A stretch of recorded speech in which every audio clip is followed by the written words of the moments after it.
మీ ఎలాంటి వ్యాపార ప్రకటనలకైనా వెంటనే మా ఛానల్ సంప్రదించండి. అందరికి నమస్కారం. నేను శిరీష. ప్రస్తుతం మనతో పాటు ఉన్నారు ప్రముఖ ఆధ్యాత్మికవేత్త, జ్యోతిష్య పండితులు, శ్రీ విద్యా ఉపాసకులు డాక్టర్ సుదర్శన్ శర్మ గారు. గురుగారితో మాట్లాడతాం. నమస్కారం గురుగారు. గురుగారు, ఈ జూన్ మాసంలో తులా రాశి వారికి ఎలా ఉండబోతుందంటారు? ఎలాంటి జాగ్రత్తలు తీసుకోవచ్చు అంటారు? ప్రధానంగా తులారాశి వారి యొక్క మాస ఫలితాలు తెలుసుకోబోయే ముందు కాస్త ఆధ్యాత్మికంగా దైవ ప్రార్థన చేసుకుందాం. ఓం కాళాభ్రాభాం కటాక్షై రలికులభయదాం మౌనిబద్ధేందురేకాం శంఖం చక్రం కృపాణం త్రిశమపికరై ఉర్వహంతిం త్రినేత్రాం సింహస్కంధాదిరూఢాం త్రిభువనమఖిలాం తేజసా పూరయంతీం ధ్యాయే దుర్గాం జయాఖ్యాం త్రిదశ పరివృతాం సేవితాం సిద్ధికామయీ. శ్రీ దుర్గా పరాదేవతాయ నమో నమః. శ్రీ గురుభ్యో నమః. అస్మత్పితు చరణారవిందాభ్యో నమో నమః.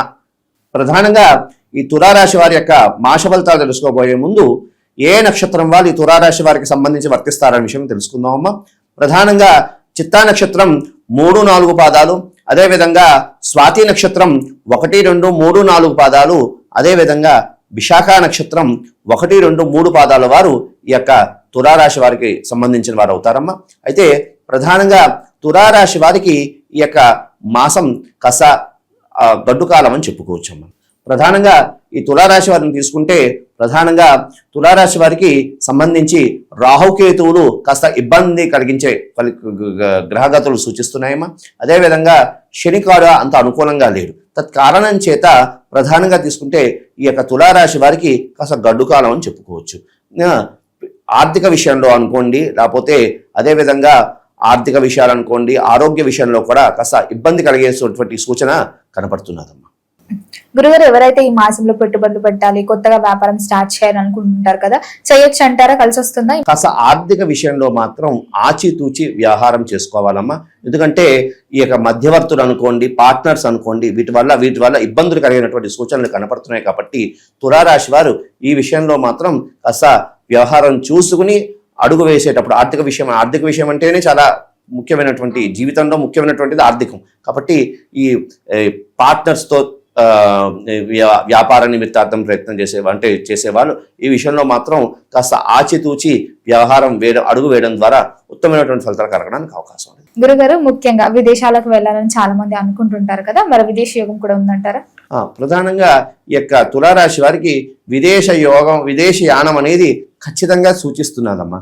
ఎందుకు అంటే రాహు యొక్క సంచారం వీరికి యోగాన్ని కలగజేస్తున్నది. కాబట్టి ప్రథమంలో విఘ్నాలు అనేవి వస్తుంటాయి, అంతిమంలో మనకి విదేశీ యోగం అనేది సూచన అనేది అటువంటి యోగం అనేది సిద్ధించినటువంటి సూచన అనేది కనపడుతుంది. మరి ఈ మాసంలో వీరు దూర ప్రయాణాలు చేయడం కరెక్ట్ అంటారా? చేయొచ్చు అంటారా? ఒకవేళ చేస్తే ఎలాంటి జాగ్రత్తలు తీసుకోవచ్చు అంటారు? దూర ప్రయాణాలు అనేది వీరికి అంత సూచనటువంటి కాలం కాదు. ఎందుకంటే వాహన విషయంలో కానీ వాహన ప్రయాణం చేస్తున్నప్పుడు కూడా ఇబ్బందులు కలిగినటువంటి సూచనలు కనపడుతున్నాయి. కాబట్టి తులారాశి వారు ఈ విషయంలో కాస్త జాగ్రత్తలు తీసుకోవాల్సినటువంటి అవకాశం ఉన్నది. మరి వీరికి ఏ రుద్రాక్ష కలిసి వస్తుందంటారు? వీరికి ప్రధానంగా పంచముఖి రుద్రాక్ష ధరించడం, అదేవిధంగా అవకాశం ఉన్న వాళ్ళు పంచముఖి రుద్రాక్ష మాలలో కాస్త దాని ఏమిటంటారు అష్టముఖి రుద్రాక్ష కూడా ధరించడం ద్వారా ఉత్తమమైనటువంటి ఫలితాలు కలిగి వీళ్ళు ఏం కార్యం అనుకుంటున్నారో ఆ కార్యం కూడా సిద్ధింపజేసినటువంటి యోగం అనేది కనబడుతుంది. గురుగారు, మరి విద్యార్థులకు ఎలా ఉంటుందంటారు?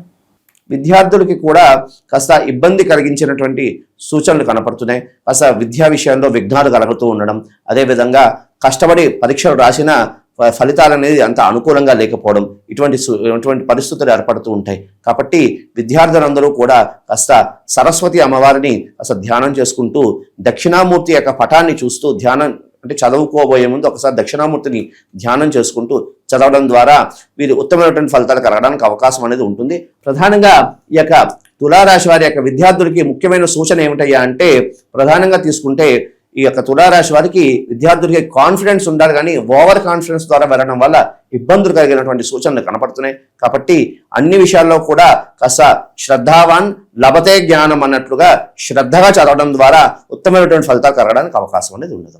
మరి ఉద్యోగ వ్యవస్థలో ఉన్న వారికి ఎలా ఉండబోతుందంటారు? ఉద్యోగ రంగంలో ఉన్న వాళ్ళకి, ఉద్యోగం కోసం ప్రయత్నం చేస్తున్న వారికి కాస్త విశేషమైనటువంటి ఫలితాలు కలగడానికి అవకాశం అనేది ఉన్నది. ఎన్నాళ్ళ నుంచో కూడా ఉద్యోగం కోసం ప్రయత్నం చేస్తున్న వాళ్ళకి ఈ యొక్క మాసం ఉద్యోగం సిద్ధించినటువంటి యోగం కనపడుతున్నదమ్మా.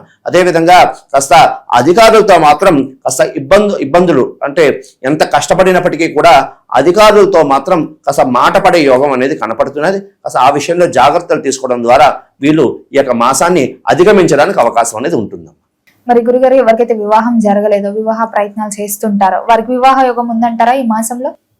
ప్రధానంగా తీసుకుంటే గురు సంచారం వల్ల కాస్త వివాహ యోగానికి సంబంధించి కాస్త ప్రథమంలో విఘ్నాలు కలిగిన అంతిమంలో వివాహ యోగం అనేది సిద్ధించడానికి అవకాశం అనేది ఉంది. అంటే మాసాంతరంలో, అంటే మాసం ఆఖరిలో కాస్త ప్రథమంలో విఘ్నాలు కలిగినప్పటికీ, వివాహ ప్రయత్నం చేస్తున్నప్పుడు ప్రథమంలో విఘ్నాలు కలిగినప్పటికీ కూడా మాసాంతరంలో ఆఖరిలో చివరిలో కాస్త వివాహాన్ని సిద్ధించినటువంటి యోగం అనేది కనపడుతున్నదమ్మా.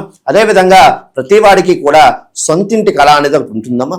అదేవిధంగా ఈ యొక్క తులారాశి వారు ఎవరున్నారో సొంతింటి కోసం ప్రయత్నం చేస్తున్న వారికి సొంతింటి కళ సిద్ధించేటటువంటి యోగం కూడా కనపడుతున్నదమ్మా. గురుగారు, ఎవరికైతే సంతానం లేదో మరి వారికి కూడా సంతాన యోగం ఉందంటారా?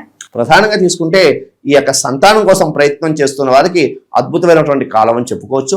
కాస్త ఇప్పటి నుంచే కాస్త ప్లానింగ్స్ వేసుకోవడం ద్వారా సత్సంతానం కలగడానికి అవకాశం అనేది ఉన్నది. మరి గురుగారు, ఈ మాసంలో ఏ దైవారాధన బాగుంటుందంటారు? ఎలాంటి పరిహారాలు చేసుకోవచ్చు అంటారు? ప్రధానంగా తీసుకుంటే ఈ యొక్క తులారాశి వారు ఆంజనేయ స్వామి వారికి ఆరాధన చేయడం ద్వారా ఉత్తమమైనటువంటి ఫలితాలు కలగడానికి అవకాశం ఉన్నది.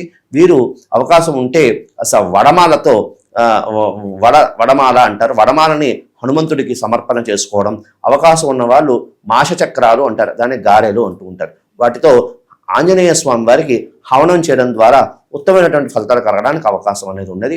అదేవిధంగా వీళ్ళు ప్రతి సోమవారం కూడా శివాలయానికి వెళ్ళి శివుడికి చెరుకు రసంతో అభిషేకం చేయడం ద్వారా ఉత్తమమైనటువంటి ఫలితాలు కలగడానికి అవకాశం అనేది ఉన్నదమ్మా.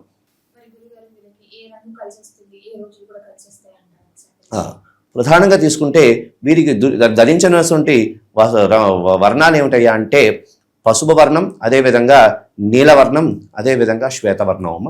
శ్వేతవర్ణం అంటే తెలుపు. ఈ మూడు ధరించడం ద్వారా ఉత్తమమైనటువంటి అంటే కార్యార్థమై ఈ యొక్క వర్ణాలు ధరించడం ద్వారా ఉత్తమమైనటువంటి ఫలితాలు కలగడానికి అవకాశం అనేది ఉన్నది. వీరికి కలిసి వచ్చినటువంటి వారాలు ప్రధానంగా సోమవారం, అదేవిధంగా బుధవారం, అదేవిధంగా ఆదివారం. గురుగారు, మొత్తం మీద జూన్ మాసంలో తులారాశి వారికి ఎలా ఉంది, ఎలాంటి జాగ్రత్తలు తీసుకోవాలో తెలియజేసినందుకు ధన్యవాదాలు. శుభమస్తు తల్లి.